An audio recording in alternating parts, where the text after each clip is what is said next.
You some holidays from hell? Wait till you check out Jack Carver's package deal in Far Cry for the 360.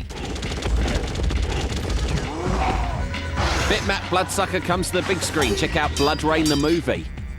Keep your friends close, enemies even closer. And Chops Away, Bandits at 4 o'clock. Stand by for a fly pass from the Blazing Angels. But first, take Road Rage to the next level in full auto.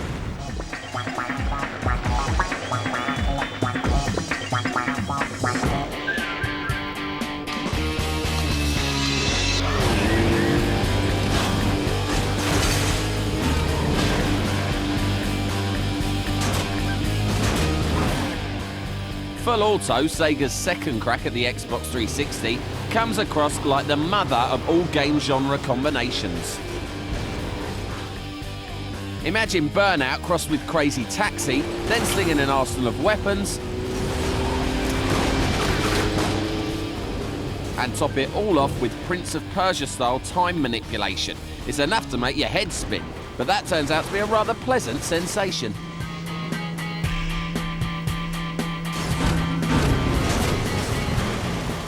This concoction comes with a plot. Not that this sort of unadulterated arcade mayhem actually needs one.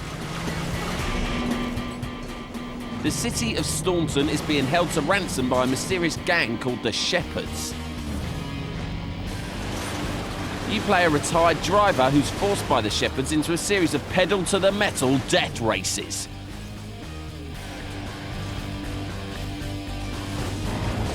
Full Auto's generic vehicle types come fully loaded with both forward and rear-mounted weapons.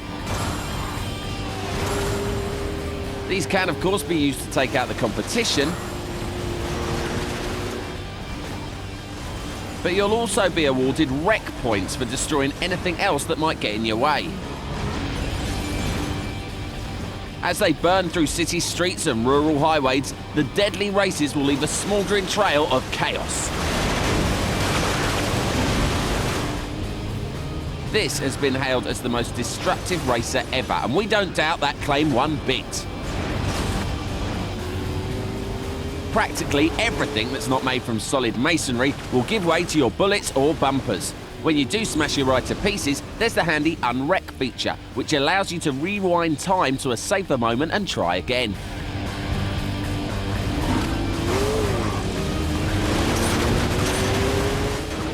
Or, if there's a particular incident you'd like a closer look at, you can call up an instant replay at the touch of a button. With split screen and live multiplayer thrown in, all the craziness could come from the warped mind of a commuter consumed with road rage, but I tell you what, it's a lot of fun to play. We'll give Full Auto an explosive 4 out of 5.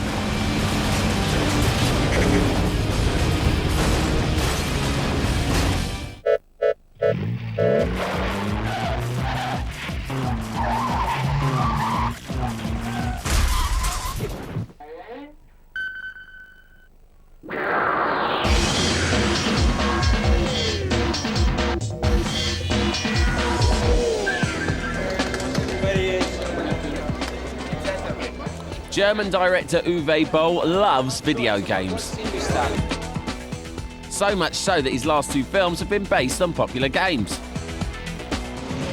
While the critical response to movies like The House of the Dead and Alone in the Dark has been less than complimentary, Boll has stuck to his guns and continues to snap up the movie rights for games.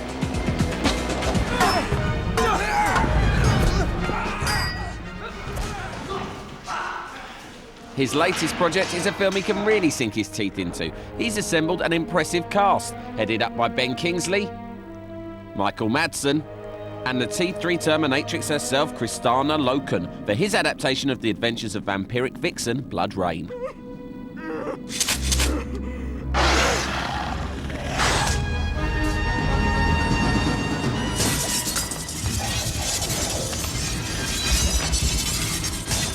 Her Rain's journey through the movie is she starts out in a carnival. She's held there beyond her will. And she knows she has some unusual characteristics, but she's not quite sure why. She knows she has a hunger and a desire for blood, a certain bloodlust that gives her power and strength. and she is able to break free from the carnival and begin her quest of finding out who she really is and where she came from. And the whole time she's toying between this human side and this vampire side and somehow trying to find a balance between the two. She despises her thirst for blood, but yet needs it to sustain herself. So it's a really neat character for me to play. When you're sucking someone's blood, there's a certain darkness about that, something that's very taboo that I guess makes it intriguing.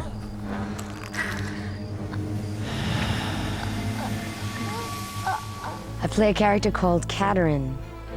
She's a vampire killer. My purpose is to fulfill my father's will, killing the very thing he's become.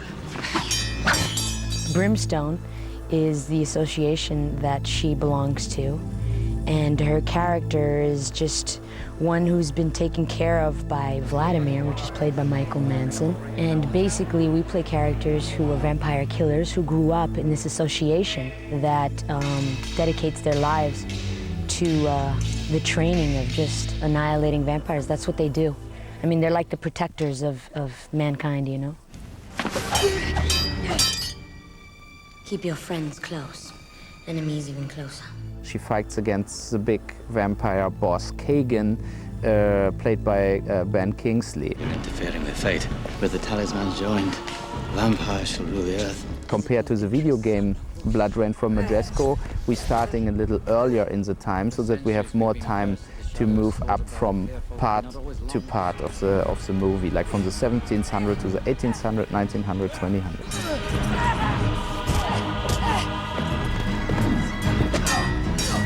Well, really, he's an interesting man. He's a good sense of humor, which is important to get through a picture like this. We have good communication with each other. I know what he means, and I know what he wants, and I'll get after it. And at the end of the day, it'll all be there. Now that Blood Rain's in the can, you'd think Uwe would enjoy a nice rest. You're strong, Rain, but not skilled enough. Give me the heart and I shall spare your life. But he's got a bunch of video games-inspired movies in the pipeline, including versions of Dungeon Siege and Far Cry. Bo has certainly been a busy boy, but based on his track record, we don't think there's much chance of the Teutonic auteur bothering the Oscars anytime soon. We shall continue this later. Next up, the news item with more bite than a shoal of piranhas. This is Spam Filter.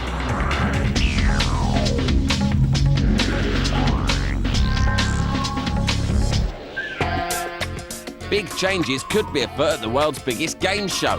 E3, the annual industry shindig held in Los Angeles, is the most exciting event on the gaming calendar, and it's famous for its scantily clad booth staff, or to give them their proper name, booth babes. The event's organisers, the Entertainment Software Association, have decried that any exhibitors who use nearly naked ladies to promote their products will face hefty fines. 1-0 to the feminist in gaming, it seems. Metal Gear creator Hideo Kojima has weighed into the "Are video games art?" argument. US movie critic Roger Ebert quipped recently that the video games industry could not be considered art or worthy of comparison with the great dramatists, poets, filmmakers, novelists and composers. Kojima-san agrees with Ebert, stating, "I don't think they're art either. Hideo may be a legend, but talk about biting the hand that feeds you, eh?" Sci-fi shooter Killzone is making the transition from the PS2 to the PSP. Developers Guerrilla Games have dropped the first-person perspective in favour of third-person viewpoints, suggesting that the PSP offering will ape adventures like Metal Gear. It's due out later this year.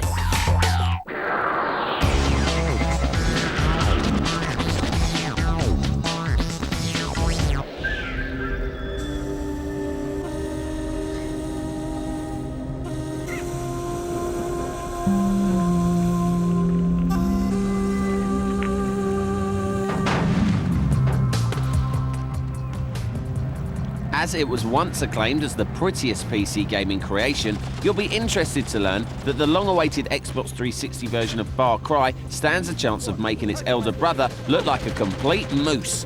Yes, Far Cry Instinct's Predator, despite its slightly unwieldy title, is a glorious, sunny, radiant thing, with the caveat that it's chock full of nasty things trying to stomp on your head. The desert island is back, rippling water is back, the divine tropical climate is back, and of course, the army of needlessly antisocial mercenaries are back too.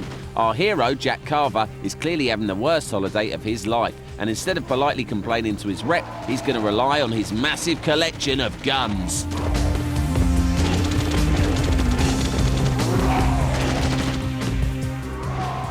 Despite minor differences in plot between the PC and console versions, the story remains largely the same. There is a dark secret out there in the tropics, and whether it involves aliens or genetic engineering, it still all comes down to a lot of running and screaming.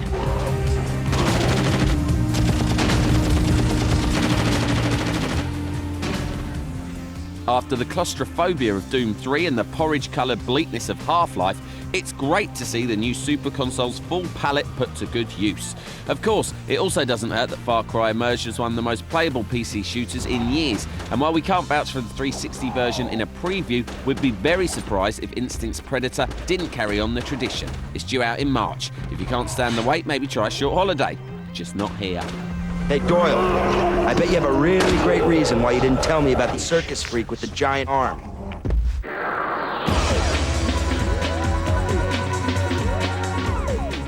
Still to come, prove man can outwit the animal kingdom in Lemmings. Broken nose bruising action in Rugby 06. And fly the unfriendly skies with the Blazing Angels. That's all after this break.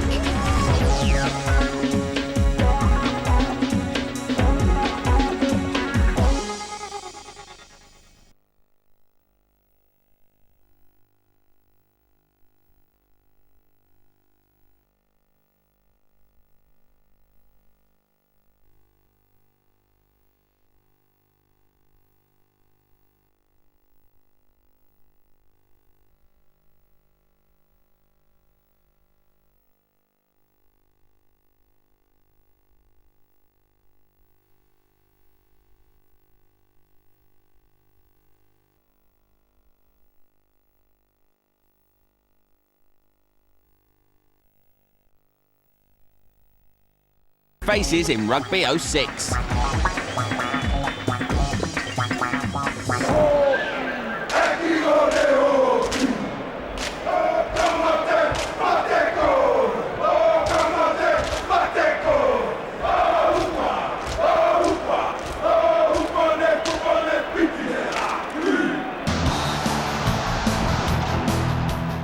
With most real-life rugby games resembling a cattle market with a ball chucked in the middle, it's nearly impossible to produce a video game of the sport that's fast, stylish and flash. Make that totally impossible. With the best will in the world, this will always be a sports sim that stops a lot. Any good run with lots of passes is soon outnumbered by messy tries where the ball is virtually wrestled across the line. That's their second try of the first half. A great piece of play.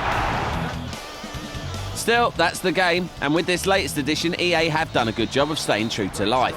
In Rugby 06, player animation is done well with the sport's international stars easily recognisable. In fact, graphics on the whole are good, with big cheering crowds and detailed shots of Cardiff at night and Gloucestershire in the rain.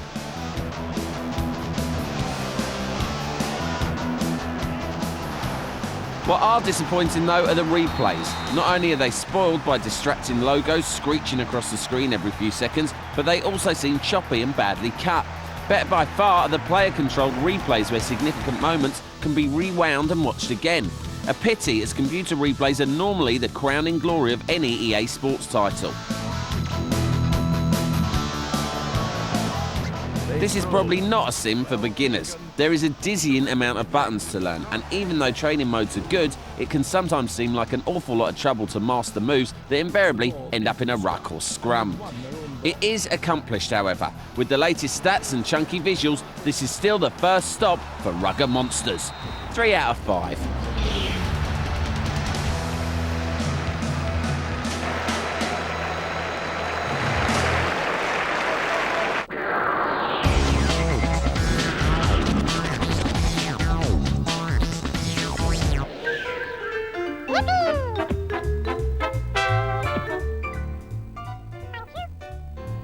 The words longevity and death wish rarely inhabit the same sentence.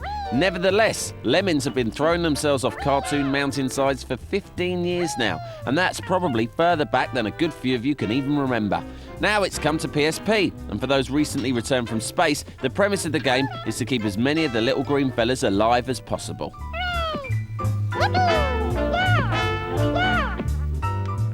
Not by steering them, but by assigning them tasks that might get them past the next obstacle. They can mine, for instance, or build ladders, or even tunnel through rock without it collapsing straight on top of them.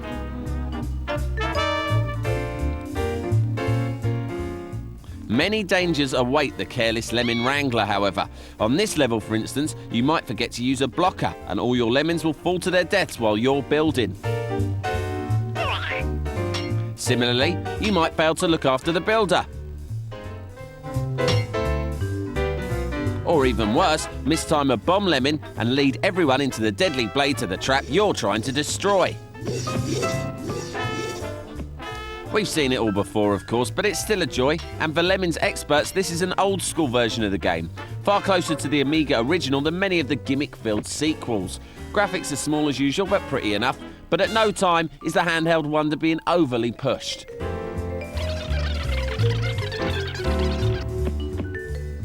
There's not much else to say about Lemmings, other than it's still totally ingenious and wonderful. It's a great game for handheld too, especially with the level editor to share original maps with your PSP worshipping friends. We'll give it 4 out of 5.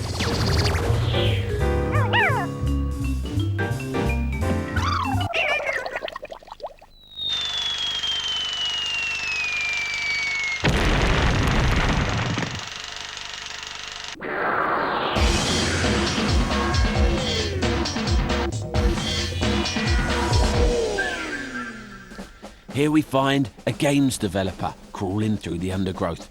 If I'm not mistaken, this particular code merchant is none other than Jason Kingsley from Rebellion Software, obviously out hunting for video games. We've tracked him down to find out what games he likes to play. So here is Jason Kingsley's top 3 games.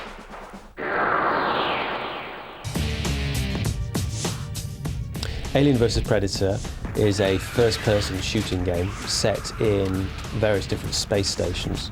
It's largely based on a grid, but you can see through the eyes of the protagonist. You can choose to be Colonial Marine, you can choose to be the alien, or you can choose to be the Predator. And each of the characters has its own set of missions in the same level. So you can play the same level 3 times in 3 different ways.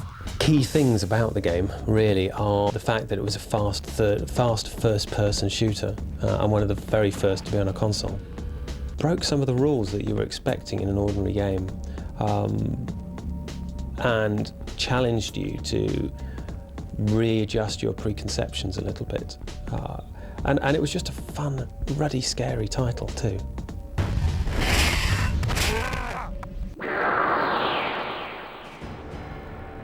Barbarian by Psygnosis, or Psygnosis, I don't know how you pronounce it, maybe nobody does. It was graphically gorgeous.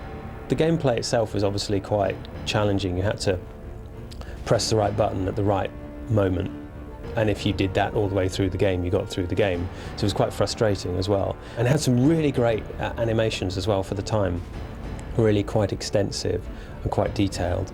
And again, just groundbreaking. It did something a bit different from all the other games in the same sort of genre. Diablo. What ails you, my friend? You'll probably notice there's a certain theme here. I quite like adventure games, action-adventure, high fantasy stuff. Diablo was one of those games that came along. I played the demo and I thought, oh, I'll play a bit more of that. Wasn't a very complex game, isn't a very complex game. Graphically quite cool, but very compelling in the charge around the map, bash things, pick up gold, get another weapon, get more info. Psst, over here. So I think I completed that game 3 times, which is quite unusual. I do try to complete games. I rarely complete them more than once, but to complete a game a 3rd time, I think is probably proof that I got quite into that title. If I was to be locked in a dark room with only one of those titles, I'd probably choose Alien vs Predator, because you can get your imagination going, running wild on it. You could try lots of different ways of conquering the world, failing to conquer the world, and I think it would last a long time. How long am I going to be locked in this box for, anyway?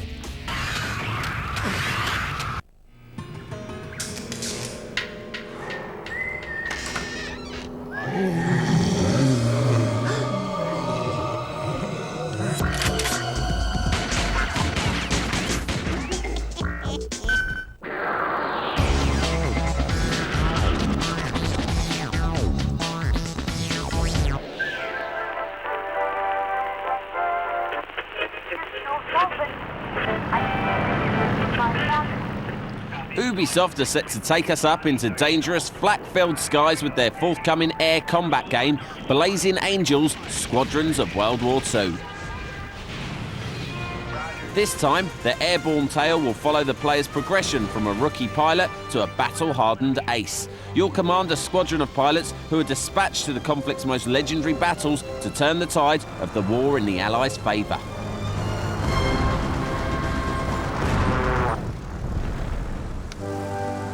Over the course of your service, you'll see action over locations like London, where you'll be part of an air battle to save the heavily bombarded city. In particular, fighting back swarms of the Luftwaffe's bombers before they can drop their deadly payloads.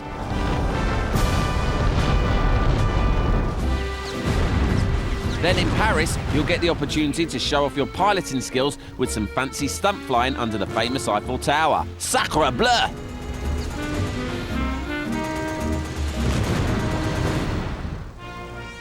Hangar loads of authentic military aircraft will be included, prepared to squeeze into the cockpits of legendary planes like the Japanese Zero, the US Air Force's P-51 Mustang, and the RAF's iconic Spitfire.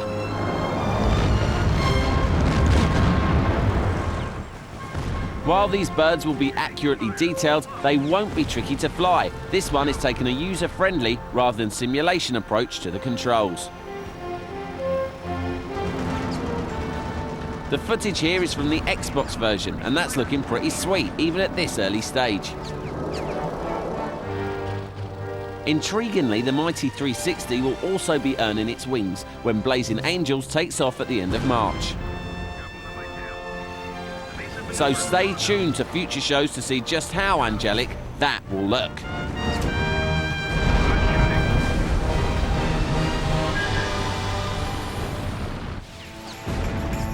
Okay, time for us to head back to base for tea and tiffin. We'll see you next time for more Gamer TV.